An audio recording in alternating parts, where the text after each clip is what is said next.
Од 70 милиони евра, колку што се проценети реформите кои требаше да се спроведат до 30 јуни. Македонија за сега нема да може да бара 40 милиони евра, бидејќи 3 министерства не ги исполнија преземените обврски и овие пари може да ги бараат само ако во следните 12 месеци успеат да ги спроведат реформите. Премиерот Христијан Мицховски вели дека тоа не е точно и дека парите ќе бидат исплатени бидејќи реформите биле спроведени.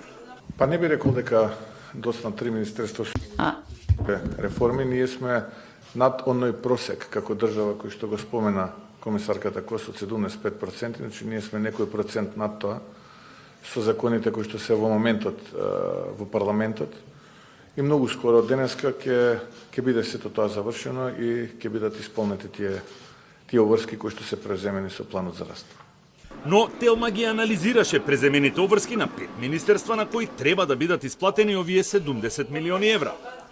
Министерството за енергетика доби 8 милиони евра со носењето на Законот за енергетика, но колку ќе бидат исплатени зависи од евалуацијата, бидејќи не се донесени сите подзаконски акти.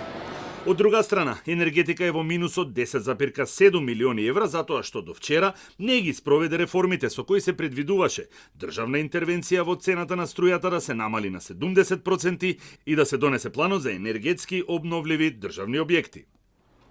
Следно е Министерството за економија, на кое требаше да се исплатат 11,3 милиони евра, но само ако исполни 3 проекти, меѓу кои и укинување на 28 од вкупно 377 парафискални давачки.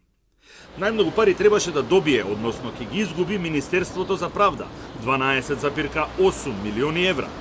Доколку беа донесени законите за судски совет, изборниот законник и измените на законот за плати на суди и обвинители, Министерството веќе од денес ќе можеше да бара повлекување на овие средства.